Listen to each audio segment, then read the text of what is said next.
देख रहे थे केमिकल इक्विलिब्रियम का लेक्चर नंबर 5। एक बार पहले दूसरे तीसरे चौथे में क्या क्या हुआ था देख लो। तो अपने को ना कोई फॉर्मूला काम आएगा, यदि आपको सिर्फ रेट कांस्टेंट के बारे में पता है ना, तो यहाँ पे मतलब लॉजिक कोई नहीं है, पूरा का पूरा मतलब सिर्फ आपको रेट कांस्टेंट को अरेंज करना है बस। मोड ऑफ रिप्रेजेंटेशन में सिर्फ और सिर्फ रेट कांस्टेंट को अरेंज करना है। यहाँ पे हम 3 रूल सिखाएंगे और इन 3 रूल से रिलेटेड हम बहुत सारे यहाँ पे न्यूमेरिकल करेंगे। तो पहला हम देखेंगे मोड ऑफ रिप्रेजेंटेशन में नंबर 1, मान लीजिए कि हमारी एक रिएक्शन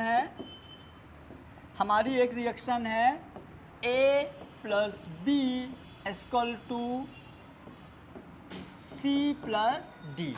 समझिएगा, ये जो रिएक्शन है ना, ये हमारा के फॉरवर्ड रिएक्शन है। क्या है? ये के फॉरवर्ड हो गया, क्योंकि इस एरो से हम अंदाजा लगा पा रहे हैं कि ए और बी मिलके बना रहे हैं सी और डी। समझ गए? अब हमने क्या किया, एक एरो ऐसा लगा दिया और इस एरो के लिए हो जाएगा के बैकवर्ड। इसका मतलब है कि सी और डी मिलके बना रहे हैं ए और बी। तो हमको के फॉरवर्ड और के बैकवर्ड बहुत अच्छे से आ गया, पक्का आ गया। अब देखना, यदि मैं बोलूं इस रिएक्शन का जो रेट कांस्टेंट है, इस रिएक्शन का जो रेट कांस्टेंट है ये है हमारा के। इस रिएक्शन का रेट कांस्टेंट क्या है? के। अब हम इस रिएक्शन को रिवर्स कर रहे हैं। क्या कर रहे हैं? रिवर्स। कैसे रिवर्स? हमने कर दिया if C plus D equal to A plus B. इस रिएक्शन का जो रेट कांस्टेंट है वो हो गया के डैश।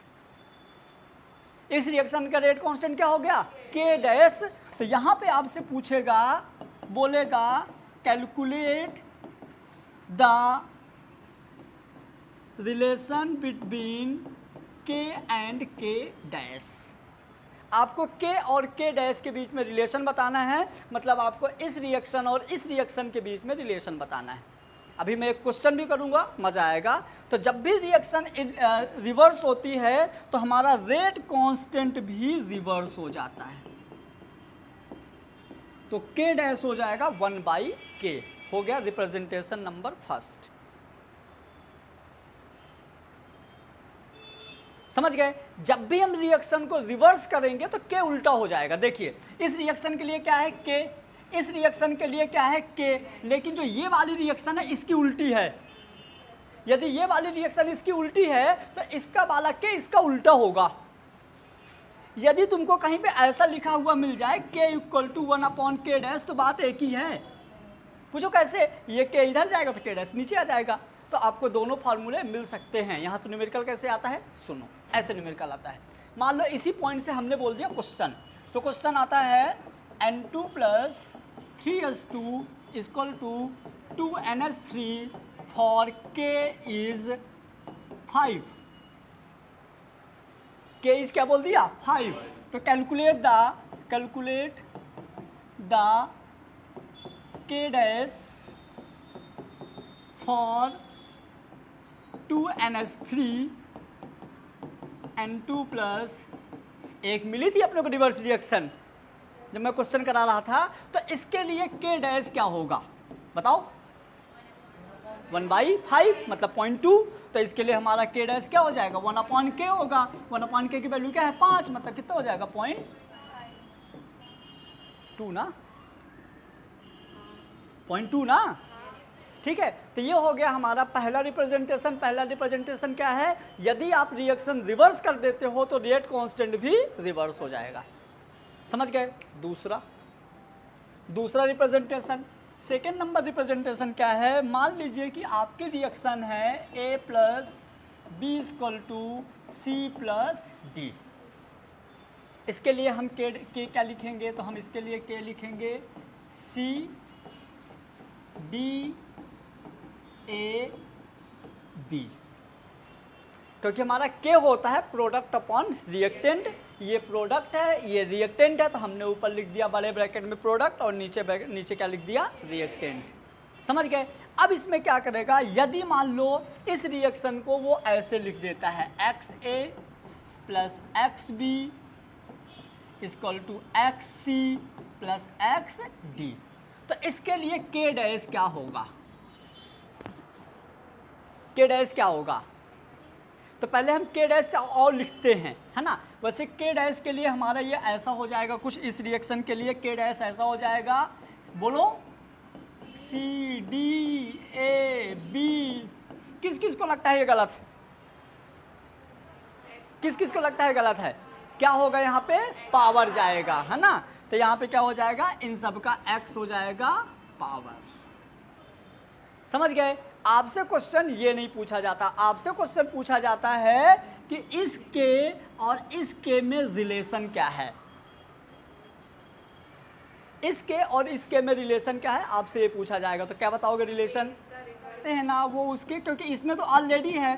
तो k equal to k dash equal to हो जाएगा k की पावर x, ये पक्का डन, यही होगा। सुनो एक चीज़ और देखो इधर, जैसे मान लो अपनी एक रिएक्शन ये हो गई, एक रिएक्शन ये हो गई, हमने पहले वाले में क्या किया, रिवर्स किया। अब यदि हम इस रिएक्शन को कुछ ऐसे लिख दें, कैसे, देखो मैंने यदि इसको ऐसा कर दूं XC plus XD equal to XA plus XB, तो इसके लिए क्या होगा, इसके लिए हो जाएगा K dash equal to 1/K की पावर X। अब रिएक्शन उल्टा कर दिए तो K रिवर्स हो गया, इनटू से कांस्टेंट वैल्यू से इनटू कर दिया तो पावर में चला गया, प्लस B। देखिए A बना रहा है B, A जो है A से A क्या बना रहा है B, मतलब ये रिएक्टेंट, सब लोग लिखो क्वेश्चन सॉल्व करो सब लोग। A से बन रहा है B और सेकेंड इक्वेशन है B से बन रहा है C, A से B, B से C। इसके लिए K1 और K2 एक फाइनल रिएक्शन है, एक ऑब्जेक्ट रिएक्शन है। ऑब्जेक्ट रिएक्शन क्या है, A से C, तो इसके लिए है K3। तो आपको K1, K2 और K3 में रिलेशन बताना है, तो आपको बताना है relation between K1, K2, K3, इन तीनों में आपको रिलेशन बताने हैं क्या होगा। हेलो, क्वेश्चन समझो, बहुत अच्छा क्वेश्चन है ये, एकदम बेसिक वाला क्वेश्चन है। सुनो मेरी बात ध्यान से, एक रिएक्शन है A से बन रहा है B, एक रिएक्शन है B से बन रहा है C, एक ऑब्जेक्ट रिएक्शन है जहाँ से बन रहा है A से C। इसके लिए हमारे कांस्टेंट K1, इसके लिए कांस्टेंट K2, इसके लिए कांस्टेंट K3। तो आपको बताना है कि K3 और K1, K2 में रिलेशन क्या है, इतना ही क्वेश्चन है। तो आपको उसको सॉल्व कैसे करना है, तो देखो हम इसी क्वेश्चन में सॉल्व कर देंगे। तो आइए सबसे पहले बताइए K1, K2 और K3 क्या लिखेंगे, आप बताओ। K1 क्या लिखोगे, जल्दी बोलो बोलो बोलो। प्रोडक्ट अपॉन रिएक्टेंट, क्या है product, B, concentration of B इसका प्रोडक्ट है, और रिएक्टेंट क्या है, कंसंट्रेशन ऑफ A। तुम बताओ K2 क्या लिखोगी, concentration of C upon concentration of B। आप बताओ K3 क्या लिखोगे, concentration of C upon concentration of A। अब आप कुछ ऐसा लॉजिक लगाओ, ऐसा लॉजिक लगाओ कि जो ऑब्जेक्ट रिएक्शन का K3 है, ये इन दोनों में कुछ ऐसा करो कि ये इसके बराबर रिएक्शन आ जाए।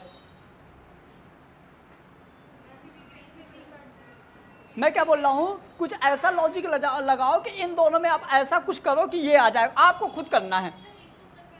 तो अपन ऐसा करें, चलो अपन ऐसा करते हैं, K3 है ना, K3 यदि हम लिख दें K1 इंटू K2, यदि हम लिख दें, हम क्रॉस चेक कर नहीं कर रहे हैं, हम बाद में देखेंगे।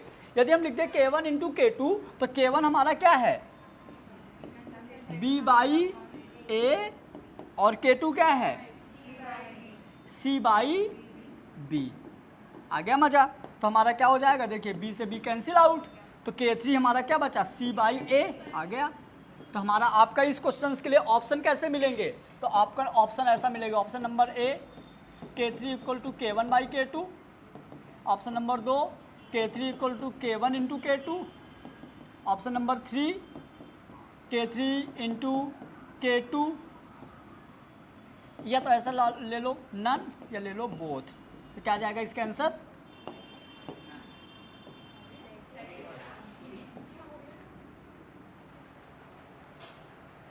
समझ गए? नोट करो, मतलब लिख लो, मतलब इसको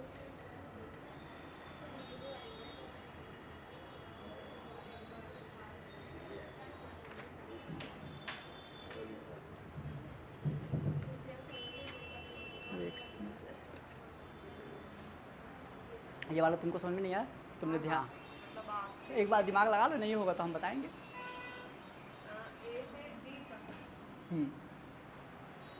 अच्छा क्वेश्चन है।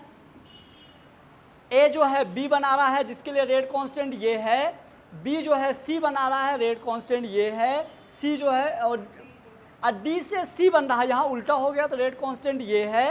तो आपको ए से डी के लिए रेट कांस्टेंट क्या होगी? तो ये जो रिएक्शन है ना, आप इन तीनों में ऐसा कुछ करो कि आपकी ये रिएक्शन बन जाए। इन तीनों में ऐसा कुछ करो कि ये रिएक्शन बन जाए। पहले मैं इसको दो के डैश, क्या है? के डैश। तो के डैश, अब सुनो, ये इधर है, इधर साइड है, ये इधर है, मतलब ये इधर साइड है, कोई दिक्कत? कोई दिक्कत नहीं है। ए मतलब हमारा ये तो K1 ही रहेगा, इसमें कोई चेंजिंग नहीं होगी, समझना। अब उसके बाद जो हमारा तीसरा नंबर, अभी बी को रुको, जो तीसरा नंबर में डी इधर है, हमको डी किधर चाहिए? उधर चाहिए, मतलब ये पक्का रिवर्स होगी। हेलो, ये रिवर्स होगी तो K3 आ जाएगा नीचे। अब जब K3 नीचे आ जाएगा ना, सुनो, मतलब ये रिवर्स हो गया तो C इधर चला जाएगा। जब C इधर है और B इधर है, अपोजिट हो गया, B से B कैंसिल, C से C कैंसिल हो जाएगा, तो ये माइनस इसमें हो जाएगा अपना, इंटू ऊपर हो जाएगा K2, क्योंकि हम K2 में कोई चेंजिंग नहीं करेंगे। अब सुनो, हमको भरोसा नहीं है कि ये हमारा सही है। मान लो अपने भरोसा नहीं है सही है, तो हम चलो क्रॉस चेक कर लेते हैं। आओ क्रॉस चेक कैसे करेंगे? तो पहले हमने लिख दिया क्या? K3 इक्वल टू K1 है ना, K1, K1 लिखो, क्या लिखोगे? B बाई A की पावर 3 की पावर 3, हमने क्या लिख दिया? K1। आओ K3 लिखते हैं, K3 लिखो, K3 कहाँ? ये तो प्रोडक्ट अपॉन रिएक्टेंट, मतलब C की पावर 3 और D की पावर 3। फिर K2 लिखो, K2 कैसे लिखोगे? तो K2 यहीं आएगा, K2 क्या है? कहाँ गया? K2 मतलब C की पावर 3 और B की पावर 3, जो कटे काट दो। देखो B क्यूब C क्यूब, तो K3 इक्वल टू क्या बचा? D क्यूब और A क्यूब, मतलब पावर 3, ये बचा ना। मतलब ये मैंने सही लिखा हूँ क्योंकि हमको रिजल्टेंट यही चाहिए था। अब इसमें क्या, किसी कांस्टेंट वैल्यू 3 से इंटू करना है बस। अब जब कांस्टेंट वैल्यू 3 से इंटू करेंगे तो क्यूब में जाएगा, तो और लिख दो। तो हमारा K3 इक्वल टू क्या? हाँ हाँ, product upon reactant, reactant upon product नहीं। K3 के लिए प्रोडक्ट अपॉन रिएक्टेंट, तो K3 नीचे था तो C बाई D उल्टा हो जाएगा, अपॉन को अपॉन चला जाएगा। सही तो है? ऐसे होगा ना, K3 नीचे है तो K3 के लिए मैंने क्या किया? C अपॉन D, तो अपॉन के अपॉन ऊपर चला गया वो। तो अब देखो K1 कितना था बोलो? 3 इंटू K2 कितनी था? 27 की पावर 1/3, मतलब 3, मतलब 3 अपॉन K3 कितना था? 2, 9/2।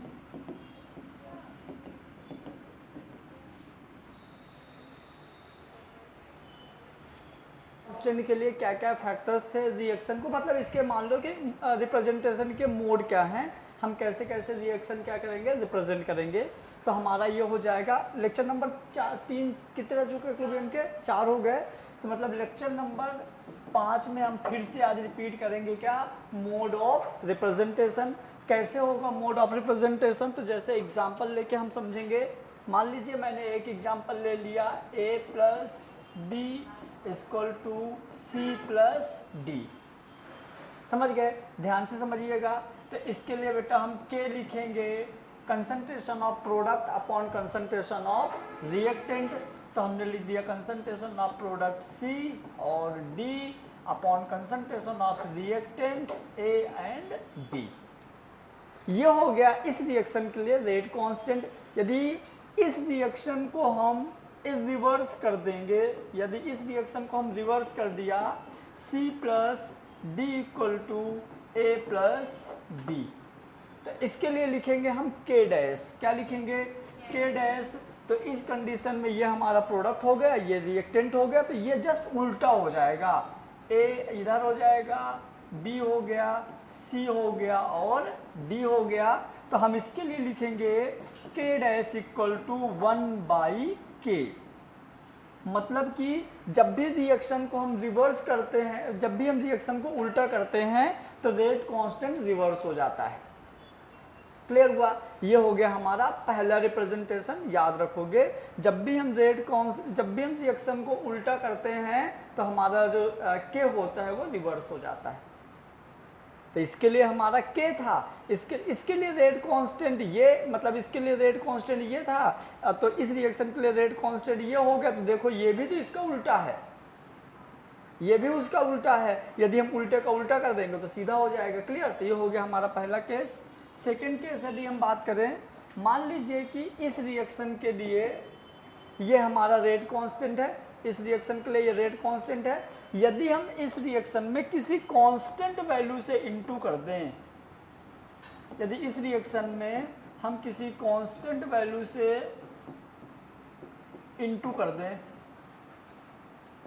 XA, XB, XC, XD, यदि इस रिएक्शन में हम किसी कांस्टेंट वैल्यू से इनटू करते हैं तो इसके लिए क्या लिखेंगे पता है? इसके लिए K डैश हो जाएगा, यही रहेगा ना, C और D की A और B, इनमें पावर लगा देंगे। जो कांस्टेंट वैल्यू से आप इनटू करोगे ना वो कंसंट्रेशन का पावर चला जाएगा। तो ये हो जाएगा X X X X।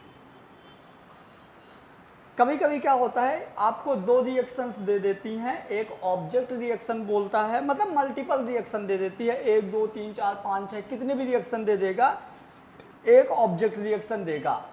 जब आपको एक मतलब 3-4 रिएक्शन दे के एक ऑब्जेक्ट रिएक्शन देता है ना, तो वहाँ पे आपको देखना है कि इन चारों रिएक्शन में आप क्या करो, प्लस करो, माइनस करो, ऐड करो, क्या करो कि आपको ऑब्जेक्ट रिएक्शन मिल जाए। तो उसके लिए क्या होता है, यदि आप रिएक्शन को माइनस करोगे तो हमारा जो K होगा, मतलब जो हमारा K होगा वो क्या हो जाएगा, नीचे आ जाएगा, रिवर्स में आ जाएगा। यदि आप रिएक्शन को प्लस करते हो तो K हमारा क्या हो जाता है, मल्टीप्लाई में चला जाता है।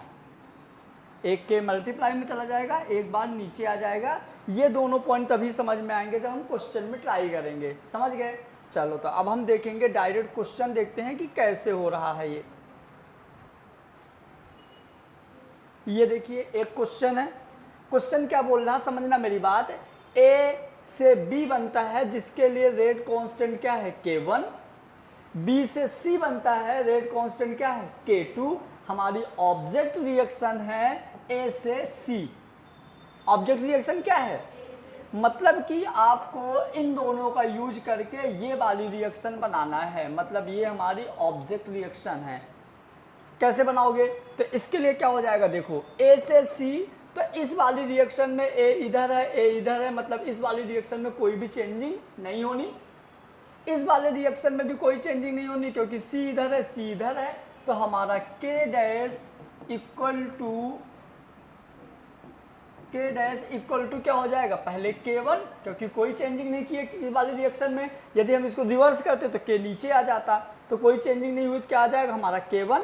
इस वाले में कोई चेंजिंग हुई क्या, नहीं हुई, तो इनटू क्या हो जाएगा K2। ये B से ये B कैंसिल आउट हो जाएगा, ये B से B कैंसिल हो जाएगा। तो हमारा K डैश इक्वल टू हो जाएगा K1 इंटू K2।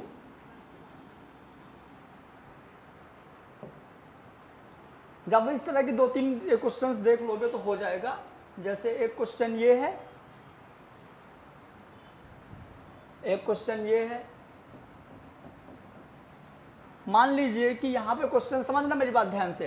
क्वेश्चन है 3A से बन रहा है 3B, क्या बन रहा है 3A से 3B, K1 दिया है 3, 3b से 3c, K2 दिया 27 की पावर 1/3 और 3d से 3c, K3 दिया है 2। तो आपको निकालना है A से D, मतलब कि आपको क्या निकालना है K डैश। क्या निकालना है A से 3, मतलब क्या निकालना है K डैश। तो आओ इसके लिए अपन क्या करेंगे, देखो मान लो, सुनो, हमारा ये रिएक्शन चाहिए, A इधर है, A इधर है, कोई इशू नहीं, D इसमें इधर है लेकिन इसमें D इधर है, तो हमको क्या करना पड़ेगा, रिवर्स करना पड़ेगा। तो समझो K डैश इक्वल टू क्या हो जाएगा, K डैश इक्वल टू हो जाएगा A तो इधर ही है, मतलब ये हमारा आ जाएगा K1, क्योंकि इसमें भी A इधर है, इसमें भी A इधर है, तो हमको ये इधर ही ले लेंगे, लेकिन D इस वाले में इधर है, तो हमको इस रिएक्शन को रिवर्स करना पड़ेगा। क्या करना पड़ेगा, तो हम इसको लिखेंगे अपॉन K3। जब आप इस रिएक्शन को उल्टा कर दोगे तो C जो है इधर आ जाएगा, और इस वाले से ये मतलब ऐसा हो जाएगा 3c इक्वल टू 3d, तो इस 3c से ये 3c कैंसिल आउट हो जाएगा। और सुनो, फिर ये वाले b से और ये भी कैंसिल हो जाएगा, तो हमारा क्या हो जाएगा, इनटू, इसमें हमने कोई भी चेंजिंग नहीं किया, तो हो जाएगा इनटू K2 कर दो। तो हमारा आंसर पहले बता दिया था ये वाला, है ना। यहाँ पे देखो सिर्फ क्या कहानी है कि इन रिएक्शन से हमको ऑब्जेक्ट रिएक्शन कैसा लाना है, ये मेन कहानी है ना। आ जाओ इसको भी देखते हैं। देखिए इस बार आपको रिएक्शन दे दिया N2 + O2 = 2NO2, तो यहाँ पे बैलेंस कर दो, N2 + O2 = 2NO2, मतलब हो जाएंगे 4, यहाँ पे रहेगा ऐसा। N2 + 2O2 = 2NO2, इसके लिए गिवन है Kc 100। कितना गिवन है Kc, अब समझना मेरी बात। तो इसके लिए आपको K डैश कैलकुलेट करना है। तो सुनो, इसमें ऐसा कुछ करो कि ये ऐसा बन जाए, इस रिएक्शन में ऐसा कुछ करो कि ये ऐसा बन जाए। पहली बात तो K डैश, देखो पहली बार तो K डैश क्या होगा, उल्टा होगा। पूछो क्यों, क्योंकि ये रिएक्ट उल्टा साइड है, तो हमने सबसे पहले लिख दिया 1/Kc। क्या लिख दिया, 1/Kc। यदि हमने इसको उल्टा किया तो ये बना 2NO2 + ½ N2। ये छोड़ो, यदि मान लो हम इसको अपने हिसाब से देखते हैं, है ना। आओ उल्टा करो, तो जब उल्टा किया तुमने तो क्या बना, 2NO2, रुक तो जाओ, N2 और 2O2। हमारा इस तरह का कुछ बनेगा उल्टा करने पे, ध्यान से समझना, इस तरह से कुछ बनेगा हमारा उल्टा करने पे। बट आपको ऑब्जेक्ट रिएक्शन ऐसी नहीं दी हुई है, ऑब्जेक्ट रिएक्शन ऐसा नहीं दिया। ऑब्जेक्ट रिएक्शन में क्या दिया हुआ है, यहाँ पे 2 नहीं है, यहाँ पे 1/2 है, यहाँ पे 2 नहीं है। मतलब हम क्या करेंगे, इसमें किसी कांस्टेंट वैल्यू का इनटू करेंगे। हमने 1/2 कांस्टेंट वैल्यू का क्या कर दिया, इनटू। तो ये 2 से 2 कैंसिल आउट हो जाएगा, ये 1/2 बचेगा, ये कैंसिल हो जाएगा। बनाने के लिए 1/2 कांस्टेंट वैल्यू से हमने क्या किया, इनटू। तो जो हमारा होगा 1/Kc, इसके पावर में जाएगा 1/2। क्लियर, तो यहाँ पे लिख दीजिए 1/Kc की वैल्यू पावर 1/2, मतलब जब आप इसको सॉल्व करोगे तो आ जाएगा √100, मतलब Kc = 1/10।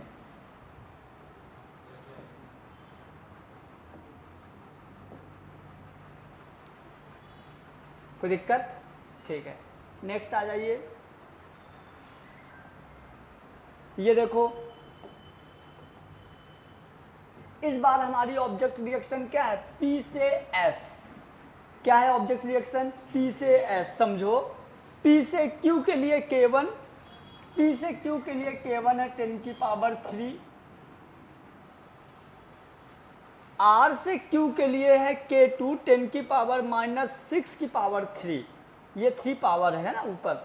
फिर उसके बाद R से S के लिए है K3 10⁻⁻⁻1/2।